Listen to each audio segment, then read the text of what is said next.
I'm Andrew Schwartz, and you're listening to The Truth of the Matter, a podcast by CSIS where we break down the top policy issues of the day and talk with the people that can help us best understand what's really going on.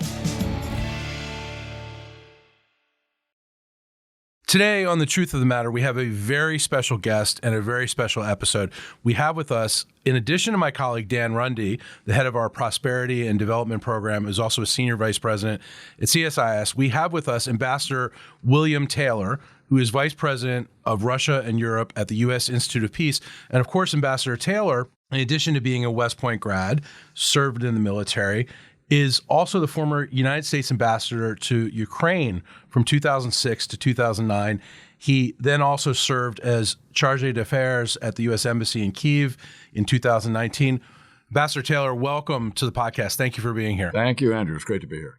So the thing we want to understand, from this podcast, we want to talk about the CSIS Ukraine Economic Reconstruction Commission that you've graciously agreed to serve as part of. And Dan, I'm going to ask Dan about that in a second. But what we really want to know is, why is Ukraine so important? Why is it so important to the United States? And what drew you as a State Department official to want to be involved with Ukraine in the first place? Ukraine is important for the United States for several reasons. One is security. It's in our interest that Ukraine remain an independent, sovereign nation with the ability to chart its own course, to be able to decide its own future. And the challenge from Russia, the Russian invasion of Ukraine, puts that at risk. Now, why is that important to the United States? It's important to the United States because Ukraine is right on the border with NATO. We're a strong member of NATO, and NATO matters to us, and the NATO members matter to us. So if Russia were to take over Ukraine, Russia would then be in the position to threaten our allies, our alliance, and us. They'd be on our very doorstep. They'd be on our very doorstep. And as we see, that can spill over. The Russians can... they probably won't stop at Ukraine. If they were able to take over Ukraine, they probably would not stop. Our allies in the Baltic states, Lithuania, Estonia, Latvia, would be very vulnerable. Poland would be vulnerable right there on the border. So from a U.S. national security standpoint, we want Ukraine to win this war. We want them to be able to defeat the Russians so that they can continue to be a sovereign state, probably a state that joins NATO and state that joins the European Union, which would make both NATO and the European Union stronger, which is also in our interest. There's another reason, though, Andrew. Let me just mention this. Americans are offended, are horrified by what's going on in Ukraine, where the Russians have invaded. We see the atrocities. We see the war crimes. We see the murders, the tortures, the rapes. We see the abduction, the kidnapping.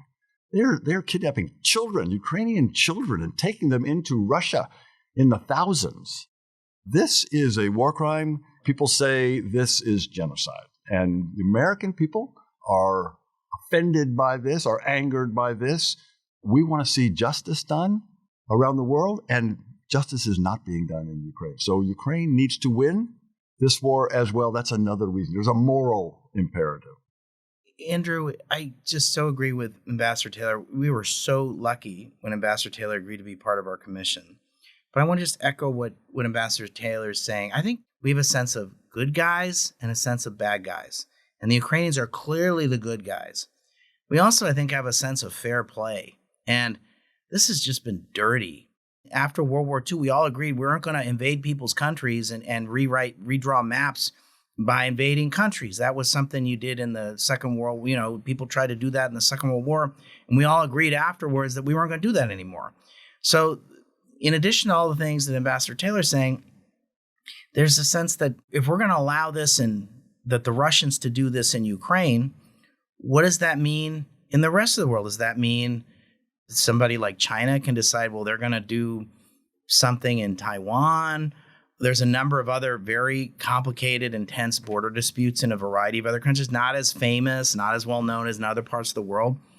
But, is this going to be the new set of rules that people can just sort of willy-nilly invade countries and redraw the maps. It's crazy. So there's a sense that this is morally wrong. I agree with the ambassador, but I also think there's a sense of we know who the good guys are here and we know who the bad guys are. And we also know that this is just wrong. This is just wrong. And we've all agreed to settle our differences diplomatically. We set up the United Nations not so we could try and avoid these sorts of things. That's what the United Nations are there for, and to have an ability to come up with different ways of solving our differences. Well, as the ambassador just said, the brutality of Russia knows no bounds. Knows no bounds. Right now, we see that no bounds. Here we are in November. It just snowed in Kyiv. Yeah, winter is here. It's not coming, it's here. Winter is here. And the Russians are losing on the battlefield. Their army cannot stand up against the Ukrainian army. So what are they doing? The Russians are bombing electricity, heating, water. So normal civilian Ukrainians in their homes, in their offices, as winter is here, can't get heat, can't get electricity. They are suffering, and it's going to get worse. January and February in Kyiv, I've been there. It's cold. It is cold. And so this is it's cynical, it's cruel, it's inhumane, it's barbaric, it's criminal. I mean, Dan's exactly right. I've been in morally ambiguous wars. This is not morally ambiguous. This is clear. This is clear. There's an aggressor and there's a victim. I was sitting at the Baltimore Ravens game yesterday, and it was 33 degrees out. And I kept thinking about the Ukrainian people. For me, it was no problem because we have club level tickets and we could go inside and get some hot chocolate. You can't do that if 10 million people are without power and without water and it's frigid. You just can't. And it's not 33 degrees. It's minus 10 degrees. Right. It's minus 10 degrees. Really and cold. So even, we live for the most part in luxury here in America. They're under siege, and this is just a disaster. And if they're looking, you're exactly right to think about it in personal human terms right now. I mean, we can walk into our homes or our offices, and we'll be warm. We'll be comfortable. If there is no place in the community, in the city, in the region where there is heat or electricity or light, then that's hopeless. And that they're looking at months in that way. This is terrible. This is terrible. So, Dan, I want to ask you, because you did stand up the CSIS Ukraine Economic Reconstruction Commission. Tell me what the commission's stated purpose is, and why is this important for us as an organization? Well, thanks. I have had an interest in Ukraine for a number of years. I'm on the board of an enterprise fund that was set up in the Clinton administration to invest in Ukraine and Moldova. So I was fairly conversant in Ukraine. I'm not an expert in Ukraine, but I was pretty good at a cocktail party on Ukraine and Moldova. And so when Dr. Hamry came to me and said, we need to do this and I need you to do this, I, of course, saluted. But I also thought it was a great idea, and it was his idea. And he gave me some basic guidance. But the first thing I said when I was given sort of these orders was to say, we're not going to do a needs assessment. That's like a technical term for sort of looking at a rack and stack of all the specific needs of housing or food or roads or sort of power and the deficits. There are lots of organizations that can do that. The World Bank or the IMF or other institutions can do that. What we set out to do was to try and bring together Republicans and Democrats, a large number of people with a private sector background, a lot of diverse perspectives. We wanted to bring in some Ukrainians, some Europeans, Canadians, Japanese, to look at we wanted to create a framework for thinking about Ukraine's reconstruction with a private sector lens, because there's not going to be enough foreign aid to rebuild Ukraine. And ultimately what we want is, one of the things that came about, we've done 20 working group meetings in the last 6 months. We've done 3 commission meetings. We released an interim report with your help, Andrew, and we have in early January, we have our major report is coming out, but we're going to be continuing this work over at least the next 6 months and probably longer than that.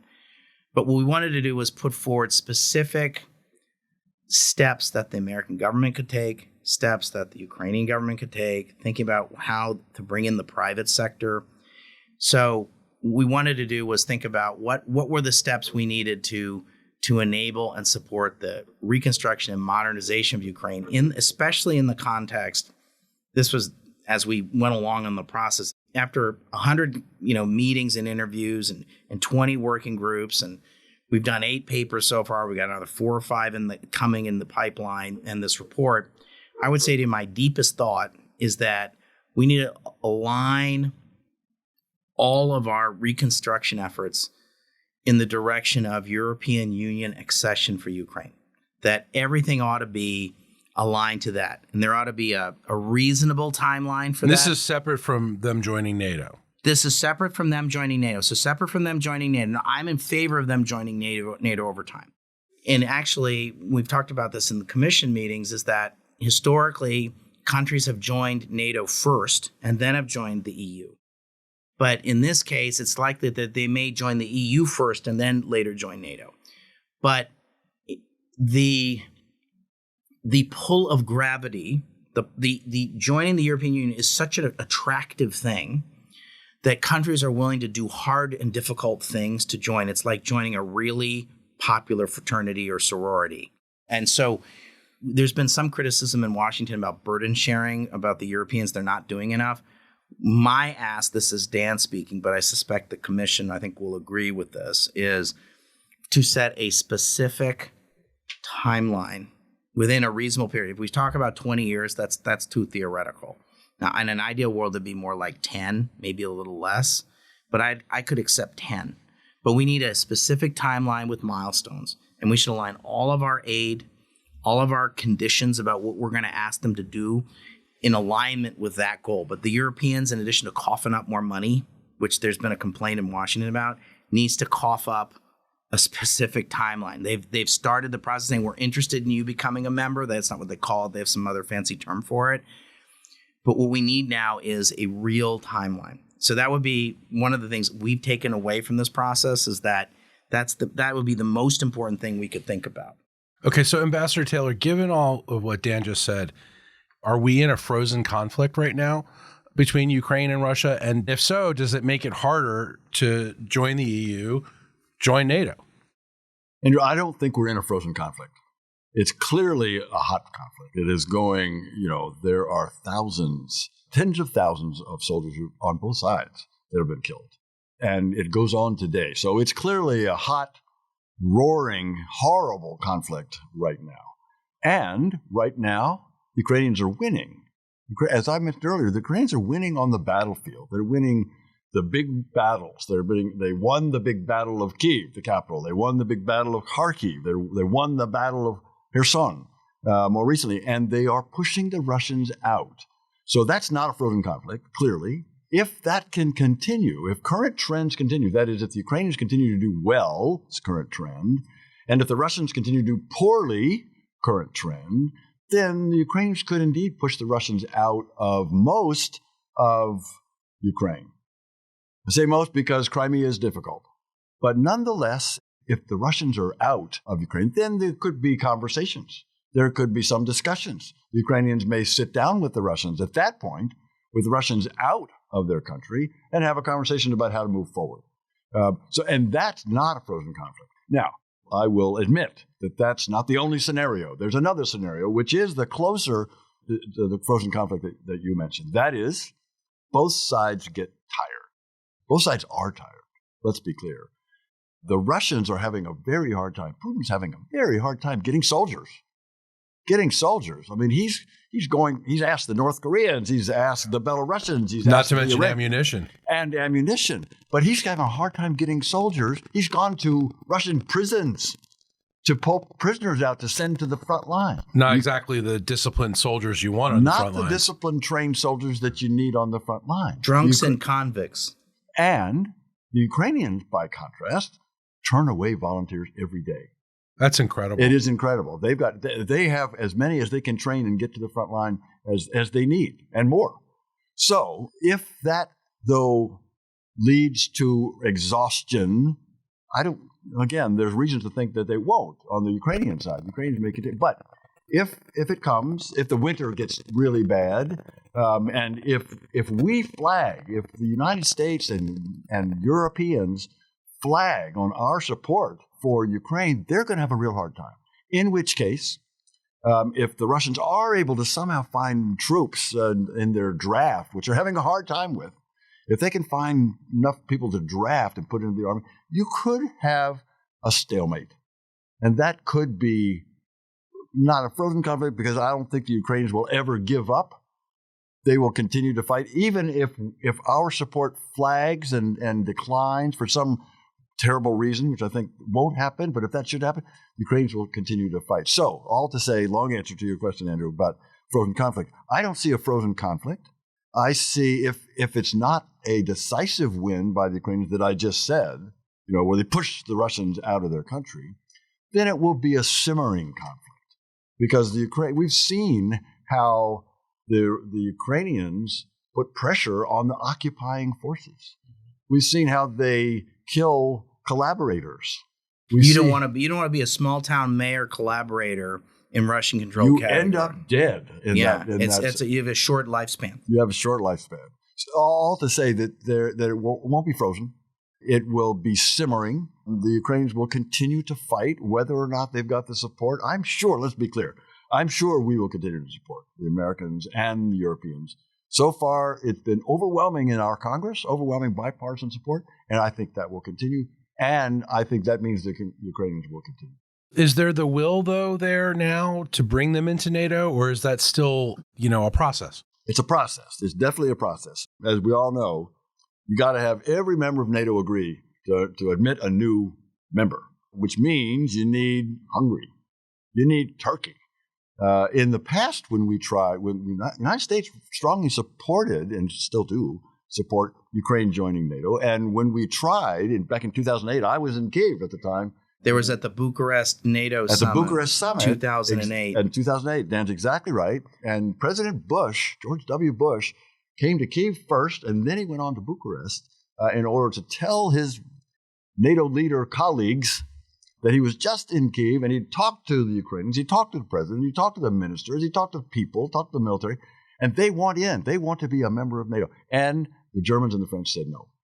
The Germans and the French said no. So it is a process. It's a long process. In the context of a war, it's going to be very difficult for all 30 members of NATO to say yes to admitting a nation at war. So it's not going to happen soon. It's not going to happen soon. But my bet is after the war, the Ukrainians, by the way, don't say after the war. They say after the victory.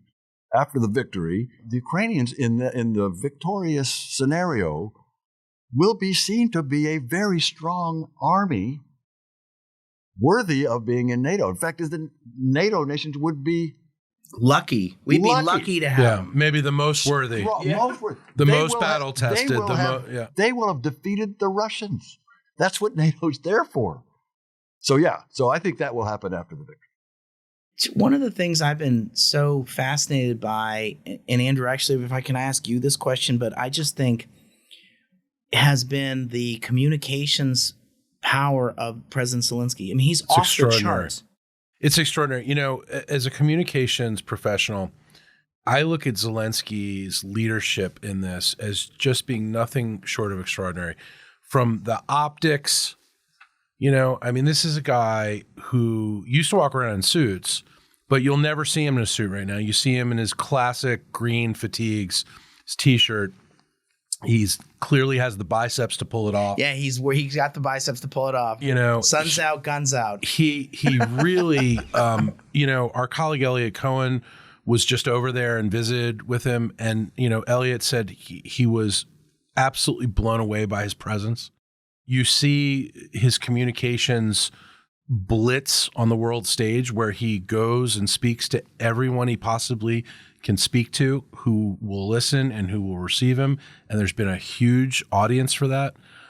It's really leadership 101 when it comes to communication. And I would put it to you, Ambassador Taylor, do you think the Ukrainians could be as successful as they are right now without the communication strategy and the leadership that President Zelenskyy has shown? I think they could, Andrew. I think they could. I think Zelenskyy is one with the Ukrainian people.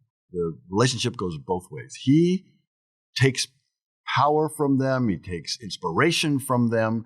They are inspired by his courage, his leadership, as you've said, his communication skills. He talks to them every night. Yeah. He talks to them every night, and he encourages them. He doesn't whitewash it.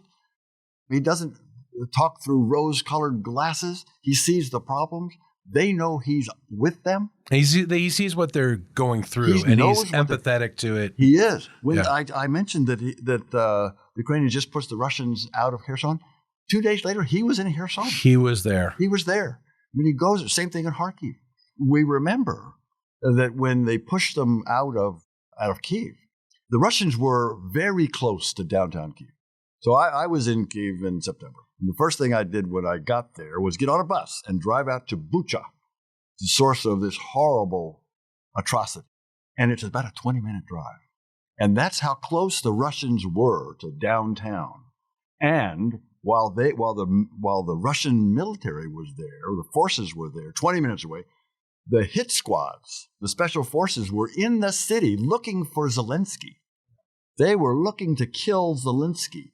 And at that time, several people went to President Zelenskyy and said, Mr. President, we need you to live. We need you to be able to lead our people. So we'll help you get down to another part of the country, down in the Carpathian Mountains in the southwest, where it's safer. And he famously said, I need ammunition, not a ride. And that goes exactly what you said, Andrew. I mean, that's inspired. It's courageous, and the people love him for it. Yeah, he's there with them in every step of the way. He wouldn't leave. He wouldn't leave Kyiv. Right. He said, what would the soldiers who are defending Kyiv and defending Ukraine say if they saw their president leave the capital? Yeah, and there might be nobody else in the world who has as much of a target on their back as President Zelenskyy at this time. Our colleague again, Elliot Cohen, when he was over there, he said he's been around U.S. presidents, he's been around world leaders. He's never seen security like he saw around President Zelenskyy, which gave me a lot of comfort, actually. It is astounding. But what is also astounding is, I mean, he's in the bowels of a very secure presidential office. However, he doesn't stay there. No, he's out on the streets. He's out on the streets. He's taking selfies out on the street. Yeah. He's walking around the streets of Kyiv. Then he goes to Kharkiv. Then he goes to Kherson. And yeah, I'm sure he's got a lot of security, but that's dangerous. That is extremely dangerous. Well, going forward, a lot of people have said Ukraine is even before this war, a difficult place to do business. There's corruption. There's economic problems. Part of what your commission, this CSIS commission, is attempting to do is help to reconstruct Ukraine and help make it a place where the West can really do business. Can you guys speak to that and what those efforts are going to look like and what a successful reconstruction might look like for Ukraine? Let me take a stab at what a success looks like first, because then I think it gets to this issue of corruption. I want to talk about corruption too, because I think we've done a series of meetings specifically on that, and I know Ambassador Taylor's going to have views on this. I think what does success look like for Ukraine is 10 years from now, Ukraine is a full-fledged member of the European Union, is on its way to having the GNP per capita of Poland, has the manufacturing strength of a Germany, because they have the capacity to do that, the agricultural potential of a Canada, the IT sector of Estonia, and the military capacity of Israel. So that's an extraordinary combination. That's all feasible. That their economy is hands manufacturing. And we haven't even talked about the mineral resources. No, we haven't talked about mineral, and we haven't talked about the renewable energy resources. They've got the potential for wind. This is a very highly educated society. It's a very sophisticated society. Hands is manufacturing, brains is ICT, and grains. That's the economy. Hands, brains, and grains. So at the same time, though, it hasn't had the same success economically as, say, Poland. And so one of the reasons for that is often cited. Two reasons. One is, Poland wasn't a part of the Soviet Union and didn't have several hundred years of repression by the Russians. And all the shenanigans that go on with that. And all the shenanigans that go on with that. But also that the Ukrainians didn't have the option of joining the European Union. So those are the reasonings. It's true. Those are true statements. But there's a sense that if they were on a path to the European Union, that they could track and follow the path of a Poland. And Poland has an economy same size as Ukraine, but has an economy that's 4 times as rich, basically. So one of the issues is cited is this issue of governance or corruption. And there's several narratives about corruption. One narrative is the Vladimir Putin narrative. It's a very offensive narrative, Andrew. The narrative goes something like this. Ukraine is a hopelessly corrupt place that's not governable. And so therefore, and I'll leave the rest there, but that's the nonsense what the argument is. It's an offensive, it's a dirty lie. There is, however, a second narrative which is not helpful. And the second narrative is, and sometimes you'll hear this, that some people, when we talk about governance issues and corruption issues, will say, I don't want to talk about corruption issues because you are playing into Russian disinformation. So I've heard several serious people say that is not helpful. I understand why you feel that way because it's sort of triggering something deeper. And I think the issue of corruption, perhaps, and they'll say the conversation about corruption has been shaped by Russian disinformation. And I think that actually there's a grain of truth in that. Because if you look at the Transparency International Index in terms of the rankings of perceptions of corruption, I said, let's go look. Where does Ukraine sort of fall in the range of other countries when we look at like levels of corruption? Panama, Kazakhstan, Mexico, Indonesia. Now, all those countries are developing and some are really successful countries, and Ukraine has all the potential to be a really successful country. But those countries are not defined. Their country brand isn't corruption. But unfortunately, partially because of Russian disinformation, part of the country brand of Ukraine is this issue of corruption. We need to disentangle the conversation about country brand, have a real conversation about corruption. There's a woman on the commission named Eka Tikeshvili. I'm going to mispronounce her last name. It's a Georgian last name. She's really impressive. She's the former foreign minister of Georgia, and she's been working specifically on anti-corruption and governance issues in Ukraine for the last 5 years. And so she says, Stan, we shouldn't define Ukraine by its corruption. As you know, I mean, we've got corruption problems in the United States. We're an imperfect, we're a flawed vessel. So the issue of corruption is a real issue. There's a number of things we ought to be looking at, whether it's sort of monopolistic tendencies in the economy, whether it's sort of a weak judiciary, how hard it is to start a business, what sorts of levels of transparency there are and freedom in the media. These are all things that need to be looked at. But I know Ambassador Taylor will have views on. What do you think about what I just said? Dan, I agree. Let me elaborate on a couple of things you said. And the first thing is the perception point. You were exactly right. The Transparency International measures the perception of corruption. And it turns out that one of the reasons that Ukraine is perceived to be corrupt is that they've got an open media environment. Yeah. That is, journalists. And that's improved over time. It's improved over time dramatically. Journalists can track down and expose corruption in Ukraine that they can't do in Russia. I mean, the journalists can't do that. In a lot of these places that Dan just mentioned, you can't do that. The press in Ukraine is aggressive. And it turns out that institutions that the Ukrainians have put in place are helping the press figure it out and track down So the Ukrainian government, the previous government under Poroshenko, not under Zelenskyy, but put in place a very rigorous disclosure law. Government officials in Ukraine have to disclose more than any other government official in the world. Wow. In the world. I didn't know that. Absolutely. Your watch, your car, your wife's flat in London, all of that has to be listed in great detail. And not only is it listed in great detail, it's made public.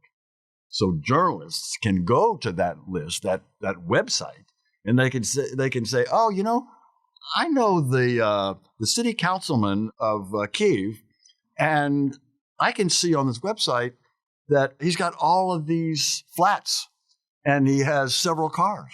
And I know what his salary is, the journalists say. How did that happen? So they go and they track it down. And that, if that leads to a perception of corruption, maybe so. But they are fighting it. That's number one. Second thing is, one of the big problems that Ukraine had were corrupt oligarchs. Russians have that too. But Ukrainians had a big problem with corrupt oligarchs. And there have been several studies over the past couple of months that shows how the oligarchs in Ukraine have taken a beating from this war. Not only they lost their holdings and their assets, in particular in Donbass, but also their influence is way down. Their influence is way down. Why? Because the Ukrainian people are so united now against the Russians, but in favor of a strong, clean, respectable Ukraine. They're so united on that. My son's not going to go fight and die for oligarchs. Exactly. And I've talked to several people, a bunch of people that I know and am in touch with Ukrainians, and they tell me they wish they had done more on corruption before this war started because they see the importance. So there is going to be a change. There is already a change in Ukrainian attitudes and Ukrainian people. One last thing, which is the new commitment to fighting corruption. When I was there, by the way, the last time, President Zelenskyy had just been inaugurated. I met with him a bunch of times. One of the times I had several senators with me, and we went to the opening of the High Anti-Corruption Court. It was a special new court that was focused only on these big corrupt cases. I had two senators with me. U.S. senators. And President Zelenskyy walked in. He looked over and saw me and I introduced the two senators. He went up there and he made a very strong statement. He said, "We are not here to fight corruption. We are here to defeat corruption," he said.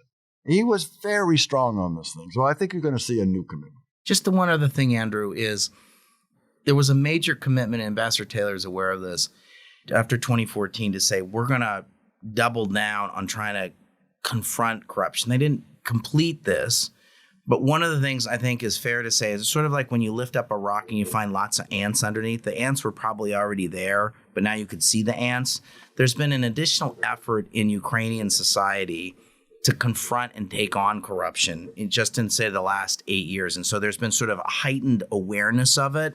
It was already sort of there, but there's been sort of a willingness to confront it even before the war. But I think I agree with Ambassador Taylor that the war itself has been a sobering experience for society. I just think this issue of my son's not going to fight and die just, so that the oligarchs can go back to business as usual. So part of what needs to happen here is, along with President Zelensky's great communication skills, the Ukrainian government has to be able to communicate to the people that we're not about corruption anymore. Just like we've defeated this or are defeating this enemy, we're defeating corruption in our society.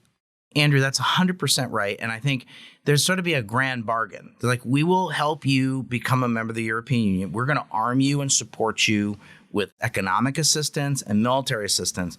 But then there's a counterpart on the other side, on the Ukrainian side, saying you've got to do a number of steps, and whether it's on certain kinds of economic reforms or certain kinds of steps you've got to take as part of this European Union accession, using the European Union accession as the pathway to say you're going to do these things on corruption, you're going to do these things in the agricultural sector, you're going to do these things on the sorts of infrastructure that you're going to have, or these are the sorts of things you're going to have in the internet or digital, these sorts of things. So going back to what I said at the beginning, that we should use European Union accession as the North Star, the pull of gravity, to cut a grand bargain with Ukraine on some of these issues that you're raising. So given all this, how can the private sector play into Ukraine's reconstruction, and why is it important to attract private sector investment? I'll go back to what I said earlier. There's not enough foreign aid. There's not going to be enough foreign aid. There's not going to be enough loans to rebuild Ukraine. Right, because we're already committing billions and billions, we're tens of billions of dollars to the war effort. And that money is going to pay for cops and and doctors and teachers. We want people to stay at their, not only do we want people on the front lines, but we want people at their battle stations on the home front so that we have a regular sense of a functioning society, that we're investing in a functioning society. That's what the money's for. And keep the lights on. Some of the real heroes of this war have been the people in the electricity sector, keeping the lights on after the bad guys will bomb it. Within a few hours, they put that back. That doesn't, those are public sector workers putting their lives on the line to restore power. And so when we give that money, it's to pay the salaries of those people so that they show up on the job every day and keeping the system going every day. That's what that's for. But you're ultimately, if we think about the agriculture sector or we think about the tech sector is booming. I'm on this board I told you about. One of the things that has been an education for me is how amazing the tech sector is. There are tens of thousands of young people, hundreds of thousands of well-educated young people who want to start, who are doing startups, working in the digital economy. And the internet, in cyberspace, the war is real, but the cyber economy has been functioning. So what we need is, for example, the enterprise fund on whose board I sat made a decision to put money into a private equity fund. And President Zelenskyy announced that this private equity fund was betting on the future of Ukraine. And he did this on national television about a month ago. We put money into this fund and it crowded in other money. So what we want is to create a sense that Ukraine is an ongoing enterprise, but also that it's got an enormous potential and enormous future as a member of the European Union and firmly embedded in the Euro-Atlantic community. That it's going to be someday as rich as Poland, and that we could think about Ukraine as a nearshoring partner. We think about, Mexico as a nearshoring partner. We should be thinking about Ukraine as a potential nearshoring partner. We should be thinking about Ukraine ultimately in terms of it's not meeting its full agricultural potential. It's sort of like at 50% of what it could be doing agriculturally. So there's opportunity there. There's opportunity in the digital sector. It's got a Silicon Valley-like feel. There could easily be a much bigger sector. They've got an enormous creative economy. We've seen these video shorts these people do. I mean, this is a very creative society. This is a country with enormous potential. So that ultimately, what we need is for folks to come home. But for folks to come home, they need to have a school. They need to have a hospital. They need to feel secure. They need to have a place to sleep at night. And then they need a job. Do you all see American businesses wanting to invest in this? I mean, after all, American businesses want to do the right thing, but they also care very much about the bottom line. And this is, not yet a bulletproof investment. No, you're right, Andrew. I think we've purposely put a number of American business voices on the commission to talk about what they would need. And so Michael Polsky, one of our co-chairs, who's Ukrainian Americans, lived the American dream, left Ukraine in the late 1970s and has been a serial entrepreneur. He runs the largest builder of renewable energy infrastructure in the world. He's a very successful guy. He's one of the world's experts in renewable energy, and he's of the belief that Ukraine's got a lot of potential. It's got to confront some issues, including these governance challenges. Google is there. So we have someone from Google. MasterCard is there. There's a significant middle class. So they've got views. We also have leaders from Cargill and Mosaic. Now, Mosaic is one of the world's largest fertilizer companies. And it's one of the large companies I'd never heard of. It's really an impressive company. It's been very generous to us and very helpful to us. James Prokopanko is the former global CEO of Mosaic. He happens to be Ukrainian American, and so he was really helpful in getting Greg Page, the former global CEO of Cargill, who's one of his buddies, to be the co-chair. And so we have our former USTR Mike Froman. Oh my gosh, on this commission. One of the smartest people in Washington, and just a good guy. Mm-hmm. It's just we have Ambassador Paul Dobriansky as a co-chair. Mm-hmm. We have Stephanie von Friedeberg, who is the former number 2 at the IFC. We have Alexander Stubb, who's the former Prime Minister of Finland and is really impressive as a former number 2 at the European Investment Bank. So if anybody can get this moving forward, it's this commission. It's this commission. And so we're going to be doing a business conference in Chicago in the spring. We're going to be pulling that together, so watch the space, specifically to get at these issues.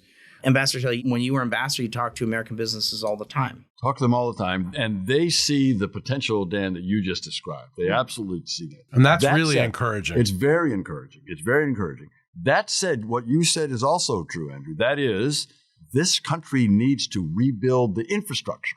It needs to rebuild the energy transmission. It needs to rebuild the water treatment plants, all of which have been destroyed. It needs to rebuild the schools and hospitals that have been destroyed. The Russians are bombing schools and hospitals. It's unbelievable. It's disgusting. It's horrifying. And all that needs to be rebuilt. Now, that's where we're going to need funds from governments. One of the things that the Commission has done, which I think is very innovative and very smart, is to identify where the money for that kind of investment is going to come from. That is rebuilding the infrastructure of the country, which could be $750 billion. $750 billion. And it turns out that there's $300 billion, half of that, fully half of that, of Russian money that is in Western banks. Talk about frozen assets. Those are frozen. Those are frozen, and they are seized, exactly right, by G7 banks in Germany, in the United States, in Britain, in France, in Japan. $300 billion worth goes a long way to that rebuilding that's going to be necessary in order to welcome in the private sector investment. Private sector investors, they want to invest in grain, in agriculture. They want to IT, invest in manufacturing and IT. It's harder to get them to invest in rebuilding hospitals or rebuilding roads. Though there are companies that can do pieces of that work. Some of them have started coming to approach us. I'm sure Ambassador Taylor's met folks like this too. So there are American companies that can do this. There are Ukrainian companies that can do this. So one of the things we've done as part of the commission is to be plugged into a variety of European events and activities that are relevant to the commission. So we have the former Vice Minister of Commerce of the Czech Republic, Martina Tabarova, on the commission, because they've had the EU presidency for the last 6 months. And so they had a conference. And one of the things that was very surprising to us was the enormous interest of Central and Eastern European businesses in investing in Ukraine. It's just next door. They know the region. They're comfortable. And so Poland, the same thing. Romania, the same thing. So I think Ukraine's reconstruction isn't just about Ukraine. It's going to impact the neighboring countries as well in a very significant and a very positive way. Having a country of 40 million people with a significant middle class, well-educated, as its neighbor at peace, and having the ability to defend itself, and having and on its way to becoming an EU member. This is a country. I was at a G7 experts meeting convened by the European Union and the G7 maybe 3 weeks ago. And the leadership of the European Union said, you're investing in a future EU member state. Now, I'd like them to create a real timeline and real milestones. And that, in my view, is part of their burden sharing, is to cough that up, in addition to coughing up the money. Because I think there's been a sense here in Washington, they've been fairly generous, but they could accelerate some of it and they could do a little bit more. That's how they framed it, as Ukraine is going to be a future EU member state. And you're investing in a future EU member state. It's good. Ambassador Taylor, I want to give you the benediction here. Where do you see, as we've discussed, we're now in winter. Where do you see these next couple months for Ukrainians, and how are they going to do, both on the battlefield and just in their homes and in their schools and just living?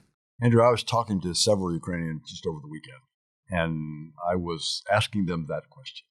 They are going to continue to fight. They're going to continue to support their military as they fight. There's this talk of maybe during the winter it'll be a pause, military pause. No, that's not what the Ukrainians have in mind. The Russians may hope for a pause because they need one. They're battered. And as we talked about earlier, they're hurting for soldiers. And they need time to train these soldiers that they're trying to scrape up. The Ukrainians are going to push real hard during this winter. And they're going to bond together to get through the cold weather. They've already started doing this. The Ukrainians are famous for their civil society, their ability to organize themselves, not with the government, not with the government telling them how to do this. No, they organize themselves. This has been the source of such strength on the revolutionary side, on the Maidan, on the revolution of dignity. This was not a government. This was Ukrainians getting together, organizing themselves. That's what they'll do this winter. They'll get through this. It's going to be tough. We should support them. We need to support them. We need to support them with all the humanitarian funds and equipment and supplies that Dan was talking about earlier, with the financing for their soldiers, as well as their hospital workers, as well as their police. We need to fund that, and we need to keep them going. And if we do, they will win. They will win this battle. Well, I know, this week is Thanksgiving in the United States, and we're all going to be celebrating, our favorite holiday, giving thanks. And I think we're going to be setting aside some special thoughts for the Ukrainian people as we celebrate our holiday. I want to thank you very much, Ambassador Taylor, for these incredible insights. And you, Dan, as always, happy Thanksgiving to both of you. And we'll be talking about this again on The Truth of the Matter. Of that, you can be sure. Very good. Thanks, Thank you, Andrew. Good to be here. If you enjoyed this podcast, check out our larger suite of CSIS podcasts. From Into Africa, The Asia Chessboard, China Power, AIDS 2020, The Trade Guys, Smart Women, Smart Power, and more. You can listen to them all on major streaming platforms like iTunes and Spotify. Visit csis.org/podcasts to see our full catalog.